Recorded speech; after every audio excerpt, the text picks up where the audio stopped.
नमस्कार दोस्तों, RB live media में आपका स्वागत है। अपडेट फाजिल्का से आ रही है। फाजिल्का में आज किसानों के पक्ष में विभिन्न समाजसेवी संगठनों द्वारा शहर में एक रोष मार्च निकाला गया। इससे पहले प्रताप बाग में एक बैठक की गई। बैठक के बाद 8 दिसंबर को भारत बंद के समर्थन में एक रोष मार्च निकाला गया, जो कि प्रताप बाग से शुरू हुआ। गौशाला रोड, मेहताबगंज रोड, महरिया बाजार से होता हुआ चौक घंटाघर पर यह मार्च खत्म हुआ। इस मार्च में साबका सैनिक यूनियन, उन्नत किसान यूनियन, नौजवान समाज सेवा संस्था Shiv Sena Bal Thackeray, northern railway passenger समिति, retired police association, ETT Jalalabad union, सर्व समाज सर्व कल्याण संस्था, किसान संघर्ष committee, bar association, Shaheed Bhagat Singh sports and welfare society, Pakka Chishti, Shri Ram कृपा सेवा संघ welfare society, blood donation society, employees federation, अध्यापक जत्थेबंदियां व अन्य कई संस्थाओं ने इस रोष मार्च में भाग लिया और शहर वासियों से 8 दिसंबर को किसानों के पक्ष में भारत बंद का समर्थन करने की अपील की। देखते से यहां पर बैठक के बाद रोष मार्च निकाला जा रहा है। इस मौके पर समाज सेवी संजीव मार्शल विशेष रूप से उपस्थित रहे। देखते से यहाँ पर यह मार्च निकाला जा रहा है। केमिस्ट एसोसिएशन के सदस्य भी इस रोष मार्च में शामिल हुए। आपको लाइव कवरेज दिखा रहा हूँ, बने रहे हमारे साथ, देखते रहे हमारा चैनल।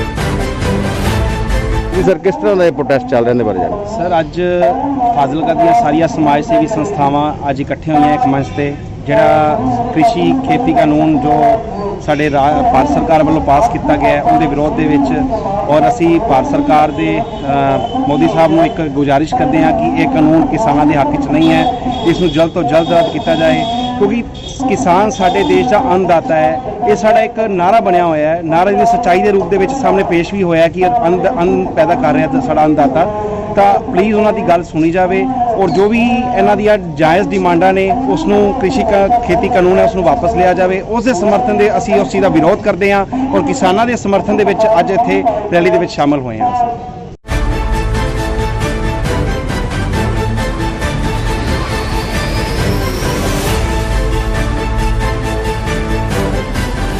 किसानों के समर्थन में फाजिल्का की समाज सेवी संस्थाएं भी सड़क पर उतर चुकी है। उनके द्वारा भी किसानों के पक्ष में केंद्र सरकार के खिलाफ रोष मार्च निकाला जा रहा है। कृषि शोध कानूनों को वापस लेने की मांग को लेकर यह रोष मार्च निकाला जा रहा है। 8 दिसंबर को फाजिल्का में किसान जत्थेबंदियों के साथ विभिन्न समाज सेवी संगठनों के पदाधिकारी भी धरने पर बैठेंगे और केंद्र सरकार से इन कानूनों को रद्द करने की मांग करेंगे। फाजिल्का में 8 दिसंबर को रेलवे ओवरब्रिज पर धरना लगाया जाएगा, रोष मार्च निकाला जाएगा। इसके अलावा कई जगहों पर धरने दिए जाएंगे। भारत बंद का ऐलान किसान जत्थेबंदियों द्वारा किया गया है, जिसका समर्थन विभिन्न समाजसेवी संगठनों द्वारा किया गया है। आपको लाइव कवरेज दिखा रहा हूं, बने रहे हमारे साथ, देखते रहे हमारा चैनल।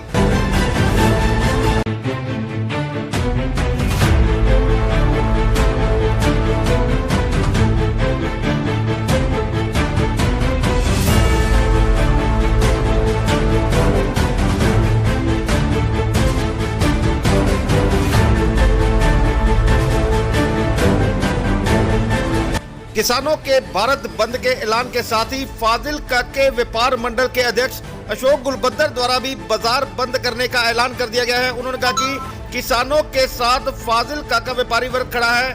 व्यापारी वर्ग भी अपनी दुकानें बंद करके इन तीनों कानूनों का विरोध करेगा और केंद्र सरकार से इन कानूनों को रद्द करने की मांग करेगा। जिस तरह से फाजिल्का में आज विभिन्न संगठनों द्वारा रोष रैली निकालकर लोगों को अपील की जा रही है कि 8 दिसंबर के भारत बंद में पूरी तरह से समर्थन दें और किसानों के खिलाफ जो कानून बनाए गए हैं उनको रद्द करवाने के लिए केंद्र सरकार के खिलाफ अपना रोष जताए। आपको लाइव कवरेज दिखा रहा हूं, बने रहे हमारे साथ, देखते रहे हमारा चैनल।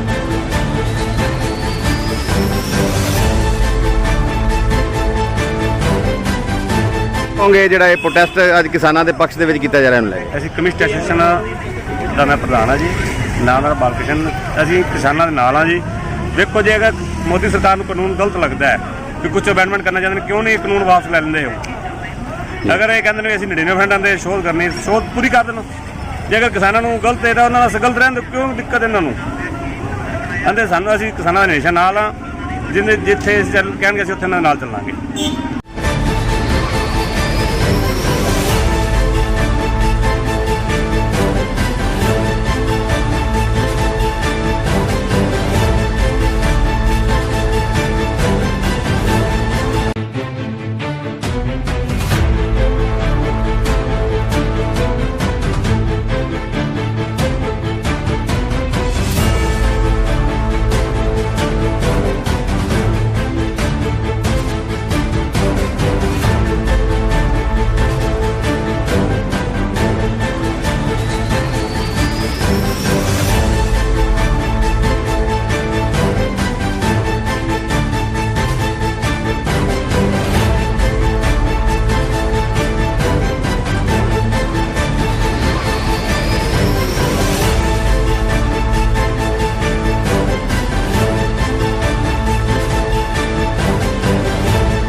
ਅੰਦੋਲਨ ਦੇ ਵਿੱਚ ਭਾਗ ਲੈ ਰਹੇ ਹੋ? ਨੌਜਵਾਨ ਸਮਾਜ ਸੇਵਾ ਸੰਸਥਾ ਵੱਲੋਂ ਅਸੀਂ ਇਹਨਾਂ ਦਾ ਪੂਰਾ ਸਮਰਥਨ ਕਰਨੇ ਆ ਤੇ ਪ੍ਰਸ਼ਾਸਨ ਨੂੰ ਮੰਗ ਕਰਨੇ ਆ, ਸਰਕਾਰ ਨੂੰ ਇਹਨਾਂ ਦੀ ਮੰਗਾਂ ਮੰਨਿਆ ਜਾਣ, ਜਾਇਜ਼ ਮੰਗਾਂ।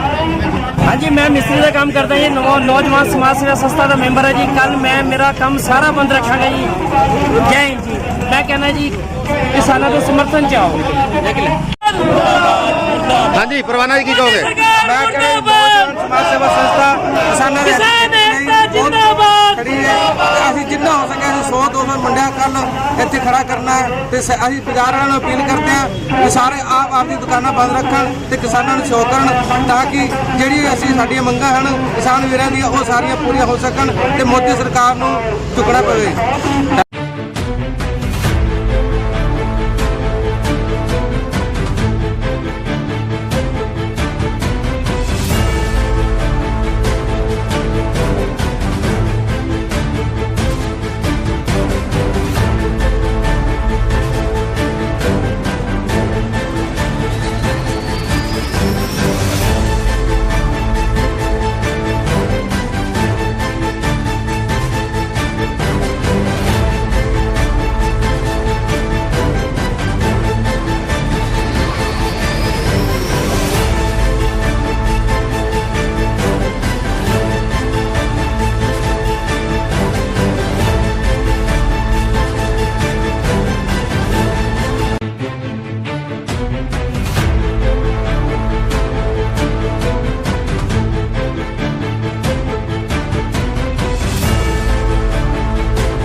ਪ੍ਰੋਟੈਸਟ ਚੱਲ ਰਿਹਾ ਨੂੰ ਲੈ ਕੇ?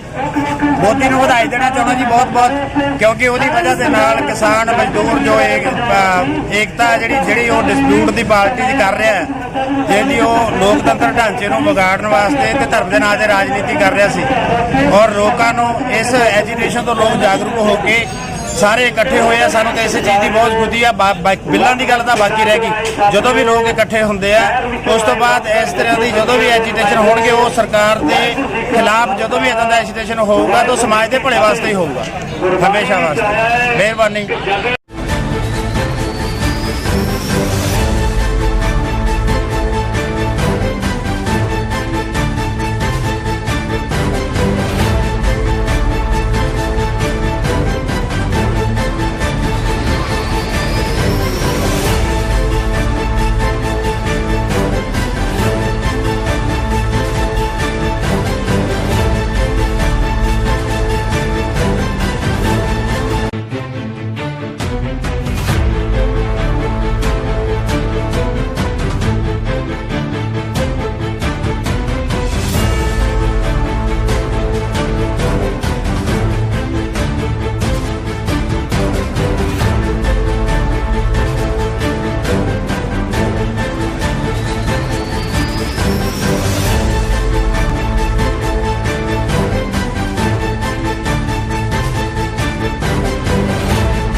ਮੇਰੇ ਭਾਈ ਕਿਸਾਨ ਭਾਈ ਜਿੰਨੇ ਵੀ ਸ਼ਹਿਰ ਨਿਵਾਸੀ ਜਿੰਨੇ ਵੀ ਐਨਜੀਓ ਦੇ ਪ੍ਰਧਾਨ ਸੈਕਟਰੀ ਜਿਹੜੇ ਅੱਜ ਸਾਰੇ ਇਕੱਠੇ ਹੋ ਕੇ ਰੋਸ ਮਾਰਚ ਕੱਢ ਰਹੇ ਨੇ, ਮੈਂ ਸਭ ਨੂੰ ਪਹਿਲਾਂ ਤਾਂ ਬੜੀ ਖੁਸ਼ੀ ਦੀ ਗੱਲ ਹੈ, ਮੈਂ ਵਧਾਈ ਦੇਣਾ ਜਿਨ੍ਹਾਂ ਨੇ ਇੰਨਾ ਇਕੱਠ ਅੱਜ ਵਿਖਾ ਕੇ ਸਰਕਾਰ ਨੂੰ ਇੱਕ ਪੱਕਾ ਸਬੂਤ ਦੇ ਦਿੱਤਾ ਹੈ ਕਿ ਸਰਕਾਰ ਨੂੰ ਇਹ ਕਾਨੂੰਨ ਵਾਪਸ ਲੈਣਾ ਹੀ ਪੈਣਾ ਹੈ। ਅਗਰ ਇਹ ਕਾਨੂੰਨ ਵਾਪਸ ਨਹੀਂ ਲਏਗੀ ਤੇ ਸਰਕਾਰ ਇੱਕ ਦਿਨ ਵੀ ਨਹੀਂ ਚੱਲ ਸਕੇਗੀ।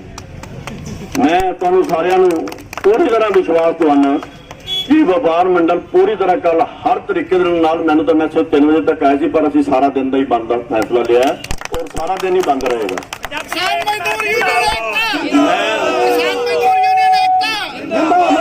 ਮੈਂ ਆਦੇ ਸਾਰੇ ਭਾਈਆਂ ਨੂੰ ਪੂਰਾ ਵਿਸ਼ਵਾਸ ਦਿਵਾਉਣਾ, ਜਿਸ ਵਕਤ ਵੀ ਜਿਸ ਸਮੇਂ ਵੀ ਜਿਸ ਚੀਜ਼ ਦੀ ਵੀ ਜ਼ਰੂਰਤ ਹੋਵੇ ਅਸੀਂ ਤੁਹਾਡੇ ਨਾਲ ਕੰਧੇ ਦੇ ਨਾਲ ਕੰਧੇ ਲਾ ਕੇ ਖੜੇ ਆ। ਜਿਸ ਲਈ ਮਰਜ਼ੀ ਆਵਾਜ਼ ਮਾਰੋਗੇ 24 ਘੰਟੇ ਵਪਾਰ ਮੰਡਲ ਸਾਰੇ ਵਪਾਰੀ ਵਰਗ ਤੁਹਾਡੇ ਨਾਲ ਹੈ, ਕਿਉਂਕਿ ਇੱਕ ਅਸੀਂ ਜਿਹੜਾ ਸਾਡਾ ਇਕੱਠ ਹੈ ਵਪਾਰੀ ਭਰਾਵਾਂ ਔਰ ਕਿਸਾਨ ਵੀਰਾਂ ਦਾ ਕਿ ਕੋਈ ਫਰਕ ਨਹੀਂ ਹੈਗਾ, ਖਾਲੀ ਨੋ ਮਾਸ ਦਾ ਰਿਸ਼ਤਾ ਹੈ, ਜਿਵੇਂ ਬਲੱਡ ਸਰੀਰ ਦੇ ਵਿੱਚ ਹੁੰਦਾ ਬਰਾਬਰ ਦੇ ਚੱਲਦਾ ਰਹਿੰਦਾ।